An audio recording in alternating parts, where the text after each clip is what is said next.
Hi, we're here with Patric O'Brien, medium at large. Patric, I got to ask you a few questions tonight, okay? Sure. I was just always curious as to when a psychic or a medium, or what do you consider yourself? A psychic. Clairvoyant? Clairvoyant, psychic. And what's the difference between the two? They're basically the same. A psychic is someone who picks up vibrations and gets energy from people. Okay. And a clairvoyant? They get energy from people too. They pick up the energy of the person around them. Now, when did you know that you had this ability that you have? I've been psychic ever since I was a child. How'd you know? What was the first sign that you had? Just picking up on family things, deaths. And did you tell your family that you had these, or did you keep it kind of secret? I kept a lot of it secret. With fear of thinking that they think you're nuts or something? Something might be wrong with me. And then when did you tell them? Well, my mother's very psychic, so I'm sure it's genetic. Okay. And it runs in families. Okay, and you said earlier that you worked with the police on solving missing children, missing people. I worked on the Diane Masters case in Payless. Okay. But I certainly didn't work with the police. Why? They murdered her. The husband had paid $10,000 to have his wife murdered by the Willow Springs police. Now, did you know that? I thought the police were involved. Okay. Did you tell them that? I told the family definitely the police had something to do with it and the husband. Yeah. And what did they say? They said they were having conflict with the police helping them. So what was the outcome of that case? They went to Cook County and tried to get the police in Cook County to help them. Yeah. She had disappeared for 9 months. And did they find her? They found her. Because I don't remember that. How long ago was that? 20-some years ago. Oh, okay. They found her in the Calsag Canal at Lover's Lane at 119th. Yeah. And Alan Masters died in prison, but he never got tried for the murder of his wife. Okay. But a week before he died in prison, he admitted to killing his wife and paying $10,000. So he did. And there's a movie that's on TV, made-for-TV movie, 2-part series, Blind Faith. And it was done after a book on the subject. Okay. Have you written any books? No. Have you thought about it? At times. Okay. And what stops you from doing it? I just hasn't been the right timing. Okay. I've had poetry published. I've had articles written on me. I've been on other TV shows years ago. And I've been written up in Style magazine, the Chicago Tribune. And what was the weirdest case you ever had that maybe you didn't want to tell the people, that you sensed something that, you know what I'm saying? You sensed something and you were kind of afraid to tell them? I worked on the Debbie Monday case, and Debbie Monday's husband was found in a trunk of a car, and he was a used car salesman. Okay. And he was murdered by connected people with the mob years ago. And $300,000 was missing from Debbie Monday's husband, and nobody knew where the money was. But she was a separated woman from her husband and denied having any accounts of the money. Mm. And she disappeared for a couple years and moved to Las Vegas. And she actually had the money, and I don't think anybody knew she had the money. And she had spent over $300,000 gambling. Now, what part of that did you do? I mean, where were you in that? I let her know. She had come to me wondering who had murdered her husband. Okay.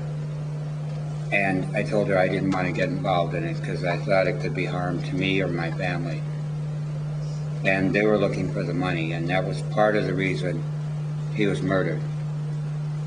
Now, what about these high-profile cases like the girl in Aruba, Sandra Levy? I haven't been involved in the girl in Aruba, but I was involved with a girl in Champaign, Illinois, that was murdered by the neighbor. Yeah. And the family contacted me, her best friend, and I talked to the parents. Now, do you ever get any feelings, you know, I heard somebody talking in the audience earlier about the bird flu that's coming around and all that stuff. What do you think of that? I don't think it's going to be as monumental for the United States. Well, I don't think so either, but... I think there's not a cure yet. I think there could be a cure if we spend enough money to find a cure. But is it necessary to find a cure? I think it is. You think I think if they could get a cure for that, they could find a cure for a lot of other things. Yeah. that there are some natural cures they could find or help. Now, I read something earlier, I'm going to read it to you because it's kind of hard for me to memorize all this stuff, but I got this off the computer today before I came here. It says that NASA just answered a world press release to the prediction of a mega tsunami, okay? It was created, or it's going to be created by a possible fragment of the comet SW3 on May 25th this year in the Atlantic Ocean. And it says, after the American, European, and Africa media got word, NASA spoke directly to the author of the prediction. His name is Eric Julian. And this Eric Julian guy just decided to resign from his position of the director of Exoptolics, whatever that is, Institute. But he's a big shot and all that stuff. So he's dedicating his rest of the, his life. He can't do this anymore because he's finding out stuff that people aren't following through with. And he's kind of afraid of this. Would you get any feelings on something like this at all? I don't see a natural disaster happening May 25th, so I don't see it happening then. It could happen later on. Yeah. Because I do see us in for more natural disasters. Like what? It could be another tsunami, there could be an earthquake coming up with a major country. Now, this area right here in the northwest suburbs of Chicago, there's a fault. Definitely. And I know that because I just got earthquake insurance. My friends think I'm crazy. In Illinois fault line. Mm-hmm. Now, you think that would be something? No, I don't see it hitting here right now. Ever? Maybe later on, but not in my lifetime. 100 years from now? Not in my lifetime, or yours. All right. But I do see other natural disasters happening. And a lot of it is because of the way we've taken care of the planet. Not too well, I might add. No, not well at all. What do you think about the gas? I got to ask you all these weird questions. I'm sorry. The gas is a trumped-up thing with oil companies making money. They couldn't make $11 billion in profits. In a quarter? Yeah. But a lot of it's corporations. And we have people in power that are tied to the oil, which they have a duplicitous alliance. One worked for Halliburton, the other one had oil in his background for making money and lived and is wealthy because of the oil they mine. Well, for me, Patrick, come on. You're doing Give me a positive. Better. Your daughter's very sweet. Your daughter's a giver. You did live with her. Yeah, I met her last. Live with her, Patrick. Last year. She's a teenager. Yeah. Live with her. But she's nice. She's got a lot on the stranger, ball. She's nice. No, but she's got a lot on the ball for her age. Yeah, she does. She's more grounded than most kids her age, and she's very level-headed. You wouldn't have to worry about the drugs with her or getting in with the wrong crowd. She's one of the more level-headed kids.